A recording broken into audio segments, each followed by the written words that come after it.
नमस्कार विद्यार्थी मित्रांनो, ॲस्परंट टाइम या यूट्यूब चॅनलवर आपले स्वागत आहे।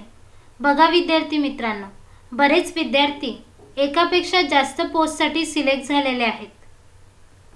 त्यामुळे वेटिंग कॅन्डिडेटला संधी तर मिळेलच, पण ऑप्टिंग आउट बाबत काय अपडेट आहे ही सर्व डिटेल माहिती आपण बघणार आहोत। त्याआधी व्हिडिओला लाईक शेअर करा आणि आपल्या जर चॅनलवर नवीन असाल तर ॲस्परंट टाइम या यूट्यूब चॅनलला सबस्क्राइब करा। बघा विद्यार्थी मित्रांनो, महाराष्ट्र लोकसेवा आयोगाच्या MPSC बहुसंवर्गीय किंवा एका संवर्गाच्या भरती प्रक्रियेमध्ये एका उमेदवारांची अनेक पदांसाठी निवड होते। अशा वेळी त्याला देण्यात येणाऱ्या भरती प्रक्रियेतून बाहेर पडण्याच्या ऑप्टिंग आउट पर्यायामुळे आर्थिक गैरव्यवहार वाढल्याची ओरड आहे। त्यामुळे MPSCने एक व्यक्ती एक पद या नियमानुसार उमेदवाराला 48 तासांच्या आत एक पद निवडण्याची मुभा देऊन अन्य पदांवरील त्याची निवड नैसर्गिकरित्या निरस्त करावी अशी मागणी पुढे येत आहे। MPSC कडून विविध पदांसाठी एक परीक्षा घेतली जाते। यामध्ये राज्यसेवा संयुक्त परीक्षांचा समावेश आहे। अशा परीक्षांमध्ये अधिक गुण मिळवणारा एक उमेदवार हा अनेक पदांसाठी निवडला जातो, परंतु अशा वेळी उमेदवार हा केवळ एकाच पदाची नियुक्ती स्वीकारत असल्याने अन्य पदांच्या जागा रिक्त राहत होत्या। त्यामुळे आयोगाने 2 वर्षांआधी ऑप्टिंग आउट हा पर्याय सुरू केला।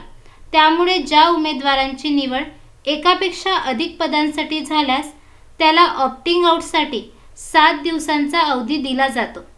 अशा वेळी ऑप्टिंग आउटचा पर्याय असलेला उमेदवार प्रतीक्षा यादीतील उमेदवारांशी संपर्क करून आर्थिक देवाणघेवाण करून पद सोडत असल्याच्या अनेक तक्रारी आयोगाला प्राप्त झाल्या।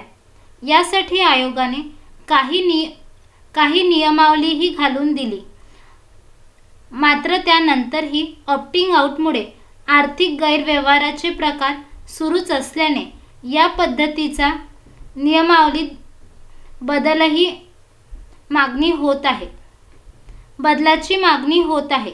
एकापेक्षा अधिक पदावर निवड झालेल्या उमेदवाराला 48 तासांमध्ये एका पदावरील निवड पक्की करण्याचा अधिकार द्यावा।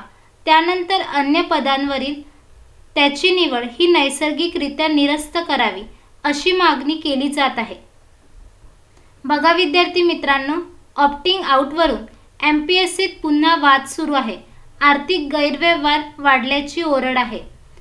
निवडणूक आयोगाच्या नियमानुसार एक लोकप्रतिनिधी एकापेक्षा जास्त जागांवर निवडून आल्यास त्यांना अन्य जागांवरही अधिकार सोडावा लागतो। याच धर्तीवर MPSCने उपाय करायला हवे। त्यामुळे प्रतीक्षा यादीतील अनेक उमेदवारांना दिलासा मिळेल, तसेच आर्थिक गैरव्यवहाराचे प्रकार रोखता येतील। ऑप्टिंग आउटमुळे आर्थिक गैरव्यवहाराचे प्रकार सुरूच असल्याने या पद्धतीच्या नियमावलीत बदलाची मागणी होत आहे।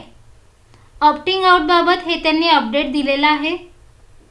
तुम्ही जर चॅनलवर नवीन असाल तर ॲस्परंट टाइम या यूट्यूब चॅनलला सबस्क्राइब करा आणि बेल आयकॉनला क्लिक करा, जेणेकरून नवीन अपडेट तुमच्यापर्यंत पोहोचू शकेल। व्हिडिओला लाईक शेअर नक्की करा। धन्यवाद।